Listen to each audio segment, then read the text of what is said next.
When Nintendo decided in 2017 that the next Mario Kart game would take place in a large, interconnected open world, that posed some difficulties when it came to the music. Driving from one side of the map to the other takes around 10 minutes, during which time you enter and exit multiple courses. How could the game's music adapt and shift to match the gameplay? Well, in this video, I'll break down how Nintendo assembled an army of 14 composers and arrangers to put together Mario Kart World's absolutely massive soundtrack. We'll read interviews with the game's sound director, analyze and break down some techniques used, and of course, listen to a whole bunch of the game's music. Let's go behind the music of Mario Kart World.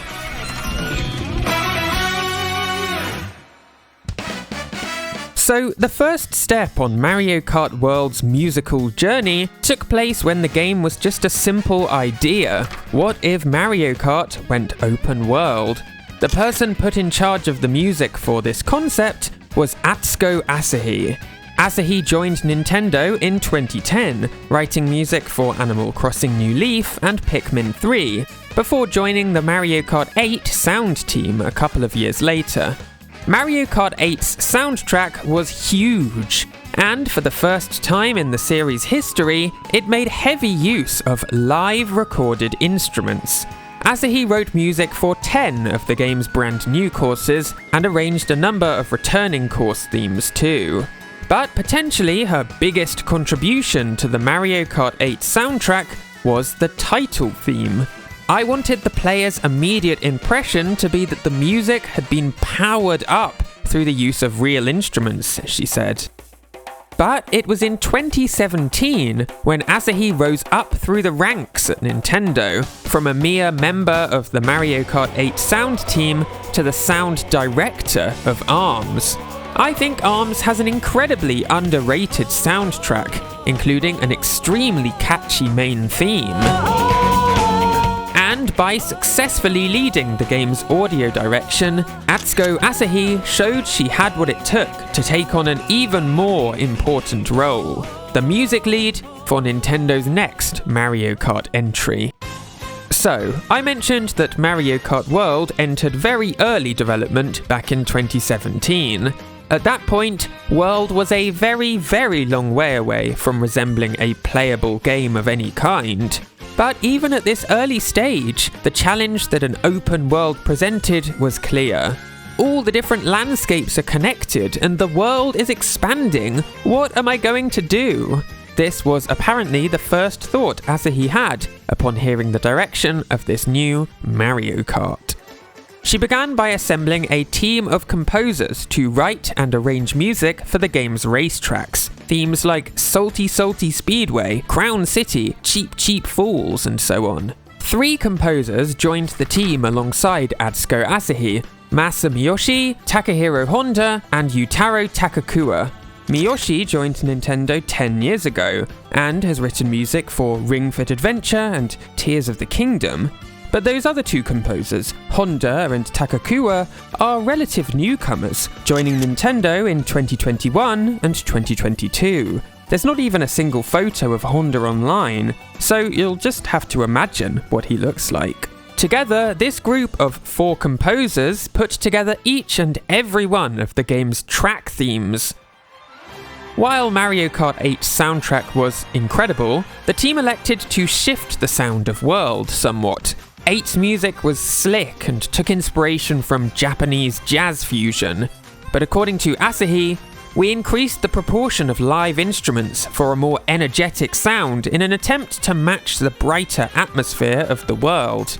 This included cribbing inspiration from traditional American genres like rock and blues.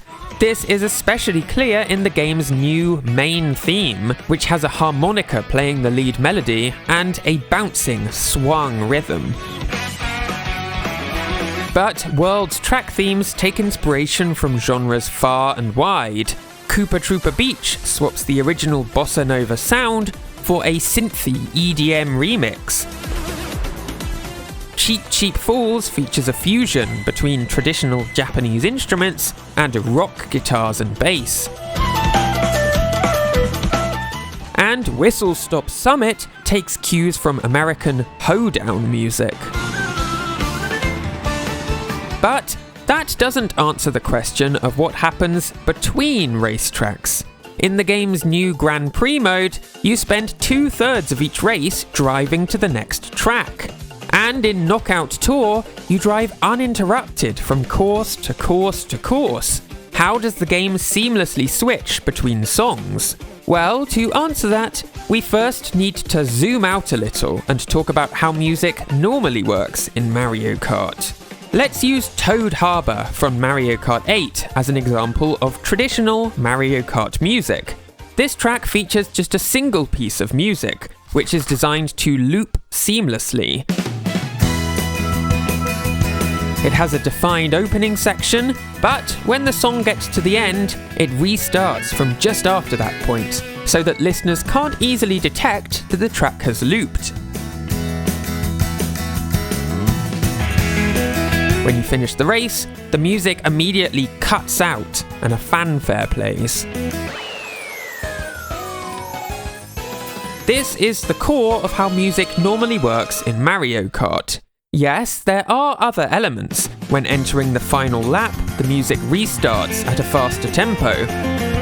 When you're way out in the lead, an extra drum track fades in. And certain courses make use of adaptive audio, including Mount Wario and Dolphin Shoals. But at its core, Mario Kart racetracks feature a single piece of loopable music, a la Toad Harbor. And this is where Mario Kart World changes things. We still have that single piece of loopable music, let's call that the core theme. But now, each track has 2 extra pieces of music. First, we have the prelude. This is a looping piece of music designed to play before the track even starts. According to Atsuko Asahi, these prelude themes were written for the purpose of building excitement. So take the Grand Prix mode as an example. As we get near Salty Salty Speedway, we hear a guitar and percussion loop start to play. This is the prelude. It's designed to loop for as long as needed, so if the player is hit by a shell or falls off the course, the track will just keep repeating. But then, once we cross the entrance to Salty Salty Speedway, the music switches to the core theme. The transition between the 2 songs is seamless. The game waits until the end of a musical bar before making the switch, which makes all the difference. Let's look at another of these preludes. As we approach Whistle Stop Summit, we hear a strumming guitar, pounding drum, and wild freestyling fiddle. Then, when we cross the start line, the core theme begins.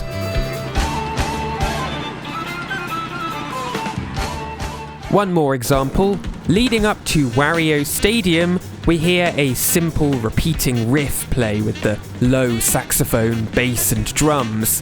And then when we cross the start line, Wario Stadium's iconic theme begins in earnest. So that's the first of World's musical innovations. So far we have the prelude, the core theme, and now for the final part, the closer. The closer serves as an ending for each track theme, and unlike the other 2 parts, it's not designed to be looped. You can hear these closers in action during the Knockout Tour mode. As you get near the end of the current section of track, the game switches from the core theme to the closer.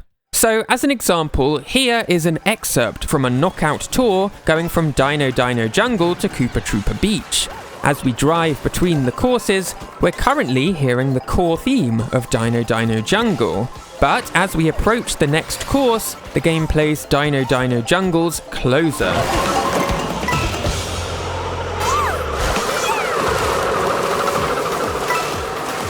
And then right afterwards, we hear an electronic beat come in. That's the prelude of Koopa Troopa Beach. And then, when we cross the start line, the core theme begins playing. So, originally the team didn't have any of these new prelude and closer music tracks. Atsuko Asahi explains, "For the Knockout Tour mode, we started off by simply trying to connect the course themes, But that approach didn't work well. It ended up sounding weird because the tracks have different tempos and beats. That's what prompted the game's more complicated, but very effective system of preludes, core themes, and closers. But what about outside of races, during the game's free roam mode? Well, this is where things get really interesting. Atsuko Asahi and her team came up with a system they called the Jukebox, which shuffles a huge number of background tracks, depending on what you're doing in the game. All in all, there's over 200 of these Jukebox songs, a truly staggering statistic. The songs are all arrangements of classic Mario tunes, including themes from Mario Galaxy,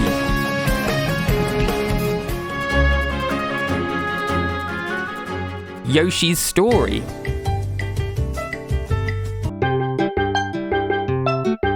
Wario Land,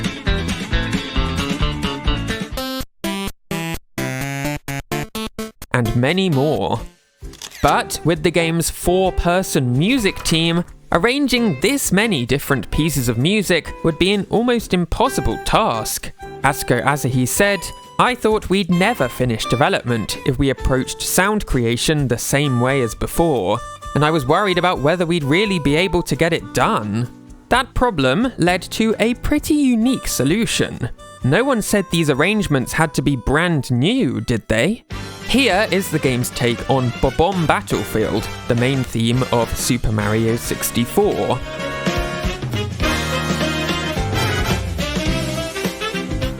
And now, here is a 2015 performance of the same song from an official Nintendo Jazz concert.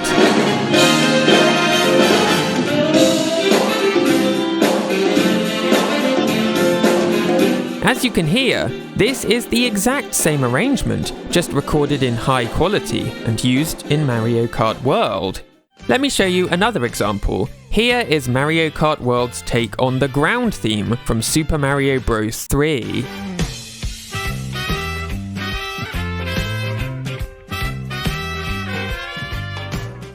And then here's that same reggae-inspired arrangement from the 2015 concert.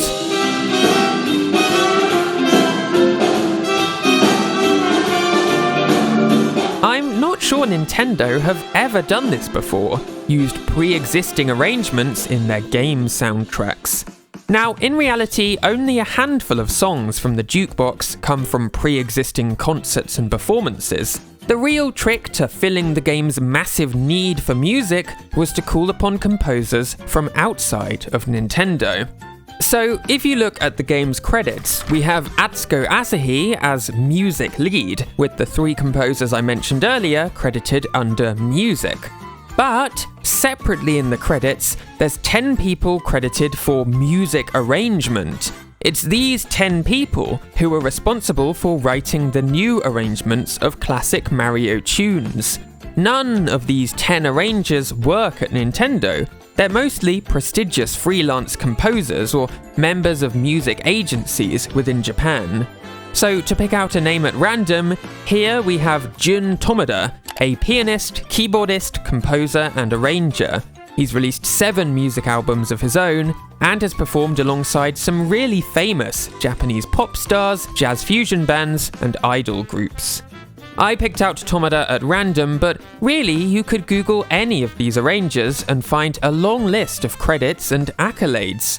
Plus, 2 of those names, Masanori Sasaji and Tetsuya Oyama, have been in charge of arranging all the music for Nintendo's official Mario Jazz concerts and Splatoon's live shows, respectively. In fact, I assume it's Sasaji who pinched some of his old arrangements to use in World, which is a good idea, I think. They're really good. So, when driving around the world in free roam mode, or between tracks in Grand Prix, the game picks songs that are appropriate for the time of day and part of the map you're in. If you set off for a race from the Japanese-themed Cheep Cheep Fools, you might end up listening to a remix of Ninja Hideaway from Mario Kart Tour. Atsuko Asahi gave the example of racing towards Bowser's Castle while listening to Bowser's Road from Super Mario 64, or going for a nighttime spin while soaking in the Rainbow Road theme from Super Mario Kart. During the daytime, various bright and cheerful tracks play. In the evening and at night, the arrangements are more chilled. One thing I like is that we have a really wide range of genres among the songs from the jukebox, which makes sense. You have names like Sasaji, who specializes in jazz big band, Oyama, who's worked on rock and idol music for Splatoon, and many more. Atsuko Asahi said in an interview, "We prepared pieces from quite a wide variety of musical genres. I believe those who are well versed in video game music, as well as those who aren't, will enjoy listening to them." What I think is really impressive is how well the work of these 14 different composers and arrangers mixes together seamlessly. Take a race in the game's new Grand Prix mode. You start out by hearing a jukebox song that's appropriate for the part of the map you're in. Then, as you near the course you're racing to, that jukebox song fades out and the prelude to the upcoming course begins playing. And when you cross the lap line, the core theme begins. Mixing music tracks created by so many different musicians could have sounded like a hot mess, but it all coalesces really well. So that is how the music of Mario Kart World works in essence. The task of scoring a road trip through a giant connected world was no easy one, and Atsuko Asahi had to try some new approaches to solve this problem. That included writing new prelude and closer themes, and having composers from outside the company contribute. But the final result is really magnificent. World has proven itself to be somewhat divisive in parts because of its big changes to the Mario Kart formula. But there's one aspect of the game which not a single person has criticised: the music. Mario Kart World features Nintendo's most ambitious and largest ever game soundtrack. It's absolutely magnificent. And now you know a little more about how it works. Hey, thanks so much for watching.